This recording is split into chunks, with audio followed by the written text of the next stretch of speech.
오늘도 믿음으로 주님 바라보며 주님 앞에 나와 기도하는 우리 사랑하는 성도님들의 삶 속에 하나님의 말씀이, 하나님의 음성이 들려지는 은혜가 가득하시기를 주의 이름으로 축복합니다. 오늘 말씀의 제목 마지막 89절에 있는 말씀, 목소리를 들었으니 여호와께서 그에게 말씀하심이었더라. 이 말씀 제목 삼아서 함께 은혜를 좀 나누려고 합니다. 오늘 이 긴 말씀을 읽었는데 이 긴 말씀 속에 뭐가 담겨져 있습니까? 이게 출애굽한 지 2년 1월 1일 첫날 되던 그러니까 2년이 지나고 첫 번째 날에 성막 도유식 봉헌식 예물을 드리는 이야기가 오늘 본문의 내용입니다. 성막 도유식을 봉헌식이죠. 오늘날로 이야기하면 봉헌식을 드리면서 이스라엘의 각 12 감독자들이 하나님 앞에 드리는 성막을 움직일 때 필요한 도구들을 감독자들이 하나님 앞에 드리는 이야기죠. 여기 오늘 말씀 속에 보면 모세가 장막을 세우기를 끝내고 그것을 기름을 발라 거룩하게 구별을 했다. 하나님이 거하실, 임재하실, 또 이스라엘 백성과 만나실 장막, 회막, 성막을 세우고 지금 봉헌식을 하는 거예요. 기름을 발라 거룩하게 구별했다. 우리도 봉헌 예배라는 게 있죠. 뭐 일일이 건물에다가 기름을 바르지는 않지만 우리가 봉헌 예배를 통해서 하나님의 기름 부으심, 성령의 기름 부으심을 이야기합니다. 기름을 왜 붓느냐? 목사 안수식 때도 안수식 기름 부음을 받는다. 우리 장로님들도 지방회에서 안수식 기름 부음을 받는다 이렇게 얘기합니다. 기름 부음을 받았다라고 하는 것은 하나님께서 구별하셨다라고 하는 의미입니다. 그래서 목사는 죽을 때까지 목사고 장로님도 기름 부음 받은 종들도 죽을 때까지 장로입니다. 내가 하고 싶다, 하기 싫다 그래서 내려놓는 직임이 아닙니다. 하나님이 우리에게 기름 부음 하시고 우리는 구별된 삶을 살아가는 거예요. 그래서 목회자들을 성직자라고 이야기하고 우리 장로님들을 평신도 가운데 가장 귀한 직임이다. 장로의 직임.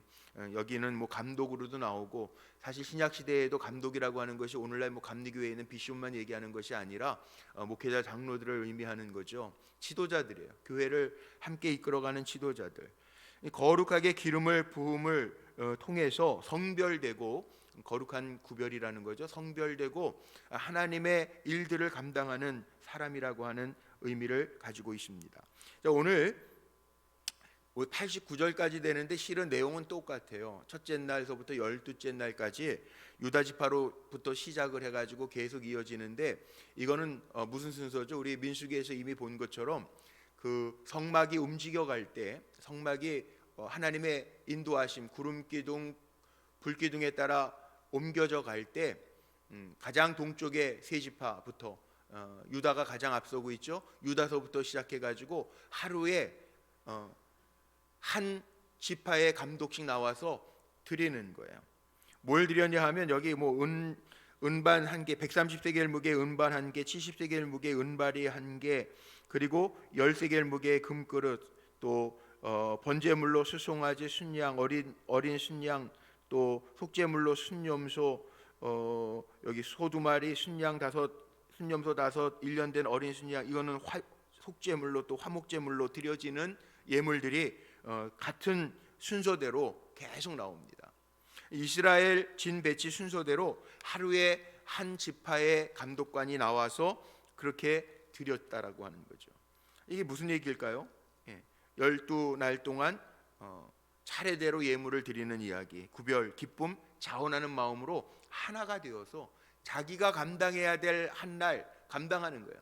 숫자는 다릅니다. 우리 민수기 시작하면서 각 지파별로의 숫자 계수했습니다. 숫자는 다릅니다. 그러나 하나님이 구별하신 선택하신 이스라엘 백성의 지파이기 때문에 감당해야 될 몫이 있다라고 하는 것을 보여주고 있어요. 어떻게 드려야 되느냐? 감사한 마음으로 정직과 정성과 순종의 마음으로 하나님 앞에 드리라는 거예요. 하나님 기뻐 받으시게 드리라는 거예요. 그리고 모든 것은 하나님의 역사하심의 주관에 따라서 진행된다는 거죠. 하나님 명령하셨고 하나님의 명령에 따라 우리는 순종하고 감사하면서 살아갈 때 삶의 주관자이신 하나님께서 간섭하시고 친히 이끌어 주실 뿐만 아니라 하나님이 우리의 수고와 헌신 그거 알고 계시고 하나님이 행하신다라고 하는 그런 마음을 가지고 있어요. 자, 그리고 나서요. 여기 오늘 보세요. 회막 봉사에게 쓸 거예요. 이건 회막 봉사에 쓰는 거예요. 하나님의 임재를 상징하는 회막 봉사를 위해서 쓰게 할 거라는 거. 이렇게 드려진 게 5절 마지막에 나와 있죠. 그리고 모세가 그 수레와 소를 받아서 레위인에게 줍니다. 어떻게 주나 보세요. 여기 보니까 7절 한번 보죠. 곧 게르손 자손, 레위인에게는 세 자손이 있지 않습니까? 게르손, 무라리, 고핫 자손이 있는데 여기 게르손 자손에게는 직임대로 수레 둘, 소 네 마리 주고 무라리 자손에게는 수레 넷, 소 여덟 마리를 주고, 그러니까 수레 두 지파가 합해서 수레 하나씩, 그리고 여기에 나와 있는 것처럼 그 소는 한 지파에서 한 마리씩 12마리를 먼저 가져오게 했단 말이에요. 그게 뭐냐 하면 성막 안에 쓸 기구들을 운반하는, 오늘날로 얘기하면 용달차 같은 거죠. 구실, 달구지 같은 구실을 하는 수레와 소 가져오게 해서 여기 게르손 자손과 무라리 자손에게 이게 각각 맡겨진, 성막에서 맡겨진, 예를 들어 성막 바깥에 있는 것은 뭐 고핫 자손, 무라리 자손, 게르손 안에 성막 기구, 그릇들 뭐 이런 거 다 나누었던 것처럼 그 종류가 좀 많은 데에는 많이, 수레가 좀 많이, 넷, 여덟, 여섯 이렇게 나누고, 소도 네 마리, 여덟 마리 이렇게 나누어서 그 무게와 짐의 크기에 따라서 주었다는 거예요. 그러나 고핫 자손에게는 주지 않았다. 수레와 소도 주지 않았다. 9절에 보니까 왜? 그들의 성소의 직임은 어깨에 매는 일로 하는 것이다. 법궤 같은 거 옮길 때에는 수레 아니거든요. 꿰일체에다가 끼워서, 고리를 끼워서 어깨에다가 매는 일을 했단 말이에요. 그러니까 소가 필요 없어요. 거기엔 주지 않았다는 거예요. 하나님은 우리의 수고 헌신할 일들까지도 다 아신다는 거죠. 관여하신다고 하는 거죠. 그래서 우리는 하나님 다 아시니까 하나님 앞에 그렇게 헌신하고 감사한 마음으로 정직하게 감당하면 된다는 거예요. 기쁨으로. 그럼 하나님이 역사하신다. 우리 요즘에 어제 4월 5일 그제군요. 월요일날 아침에 이제 농협하고는 마지막 그동안 우리 금융 비용하는 게 나갔어요. 조금 마지막 많이 나갔어요. 많이 나갔는데 우리 장로님들서부터 기도하면서 우리 성도님들이 많이 동참을 해주셔서 뭐 전혀 문제 없게 잘 마무리를 했습니다. 근데 저에게는 또 그런 책임이 있잖아요.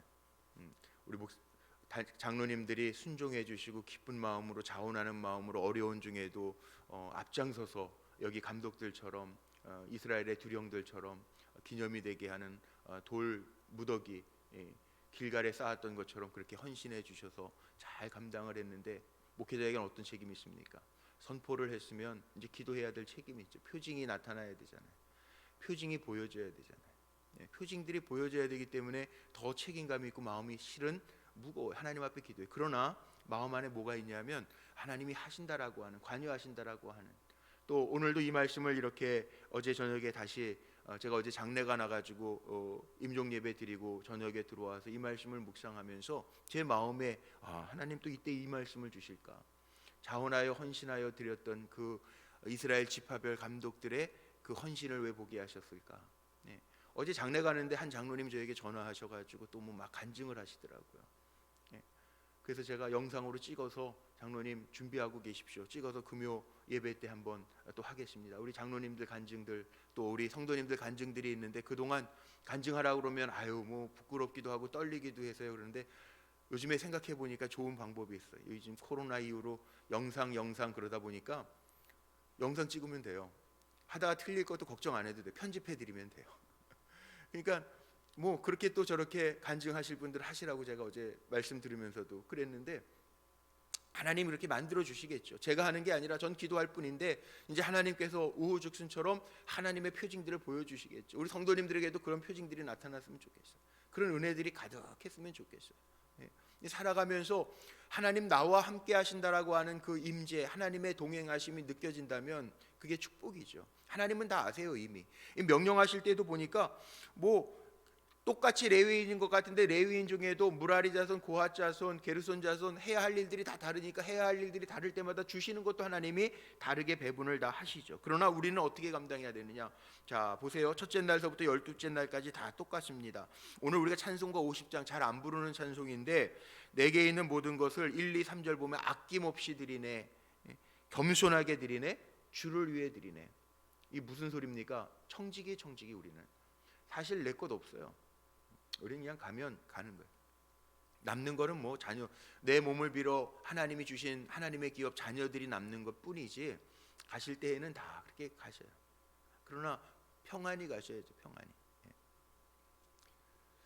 그게 은혜 아니겠습니까? 하나님 앞에 칭찬받게 가야죠. 그게 은혜 아니겠습니까? 그게 은혜죠. 은혜. 이따가 광고 한번 하겠지만 우리 허남 장로님은 또 어제 아버님이 천국 가셨어요. 아버님이 천국 가셨는데 그동안 마지막에 5개월을 우리 허 장로님이 아버님 댁에 가서 5개월을 아버지, 어머니는 요양병원에 계시니까 아버님 모시면서 파킨슨 병과 치매를 앓으셨는데 같이 이렇게 가서 5개월을 지나셨는데 어제 임종 예배 제가 갔다 왔거든요. 그런데 이게 위로가 되잖아. 아들에게. 아들 하나에 딸 둘이신 가정이시더라고요. 우리 허 장로님이 3남매시더라고요. 그런데 5개월을 모시다가 이제 어머니 병원에 같이 도저히 이제 치매도 있으시고 그러니까는 일도 하셔야 되니까 이제 모셔다 드린 지 일주일이 채 안 돼요. 가신 지 3일 만에 병원에서 점점 악화가 되셔서 폐렴이 되셨는데 폐렴이 되셔서 이게 많이 오랫동안 가시면 힘드세요. 폐가 숨을 못 쉬게 하니까 제가 목회하면서 보니까 이 폐암이나 폐로 인해서 좀 힘드신 분들은 마지막에 숨 같은 게 좀 어려우시니까 고통스러우세요. 그런데 폐렴 때문에 가신 게 아니라 심장마비로 가셨더라고요.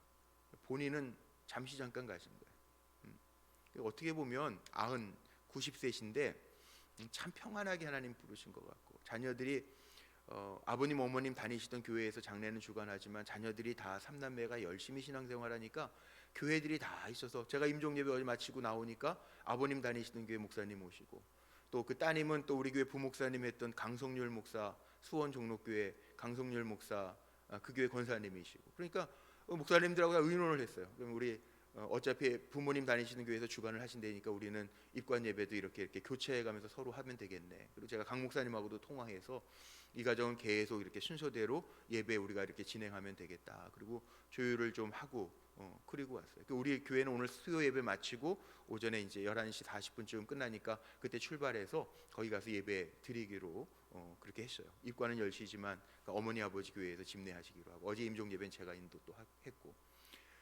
제가 이렇게 보면서 믿음의 사람들에게는 하나님의 인도하심이 나타나면 되는 거예요. 뭐 우리가 다 죽습니다. 우리 다 언제 하나님 부르시면 갈 거예요. 그리고 청직이기 때문에 가져갈 거 아무것도 없습니다. 여기에 뭐 다 드리는데요.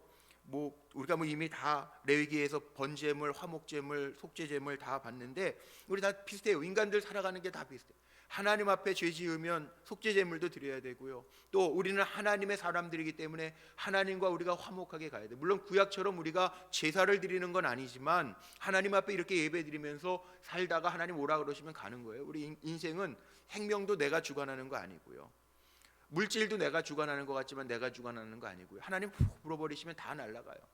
하나님이 없는 것 같은데도 모자라지 않게 때마다 시마다 공급하시면 그 은혜로 사는 거예요. 그게 은혜라고 하는 거예요. 우리 믿음의 사람들 은혜라고 이야기하는 거예요. 좋은 게 은혜라고 어제 제가 말씀드렸죠. 좋은 게 은혜잖아요.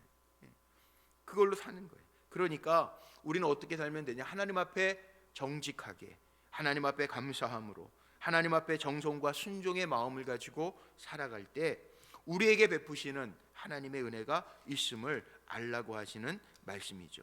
그래서 여기에 84절로부터 보면 다 똑같은 제물들을 드리고 나서요. 제가 이제 제목 삼은 것처럼 89절을 한번 보세요. 마지막 모세가 회막에 들어가서 여호와께 말하려 할 때 하나님 앞에 또 보고하는 모세는 하나님과 대면도 하고 하나님에게서 돌판 하나님 주시는 법도 받았고 근데 그 전이니까 여기에 보니까 뭐라 그랬습니까? 여호와께 말하려 할 때 증거계 위 속죄소 위에 두 그룹 사이에서 자기에게 말씀하시는 목소리를 들었으니 여호와께서 그에게 말씀하심이었더라. 하나님 말하려고 할 때 하나님이 모세에게 말씀하셨다는 거예요. 제가 오늘 예배 말씀 전하기 전에 시작하기 전에 오늘도 기도하면서 시작하는 한 날 우리 사랑하는 성도님들 하나님의 음성이 들려지시기를 바랍니다. 축복했잖아요. 이 제목대로 하나님 말씀해 주셨다는 우리는 그 말씀에 순종하면서 가면 돼요. 다른 거 개입하지 말고 사람의 소리나 환경의 모양들을 보면서 불안해하고 두려워하지 말고 하나님의 약속 붙들고 사는 거예요. 하나님의 약속. 그리고 퀴티라는 게 왜 중요하냐면 하나님의 말씀을 우리가 읽고 묵상할 때 하나님의 주시는 감동이 있기 때문에 그래요. 감동이 있기 때문에. 때로는 문제가 있을 수 있죠. 우리 살아가기 때문에 약할 수도 있고 문제도 있고 사람 때문에 속상할 때도 있고 또 하나 물질 때문에 어려울 때도 있어요. 그런데 우리는 어떻게 살라고 그러셨냐면 잠잠히 하나님만 바라라고 그랬잖아요. 잠잠히 하나님만 바라라.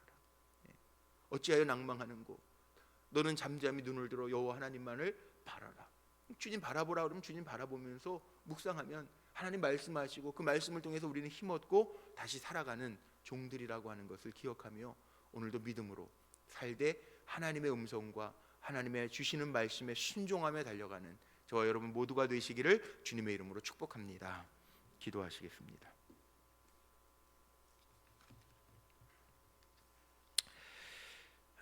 오늘도 주의 말씀을 듣고 한 날을 시작합니다.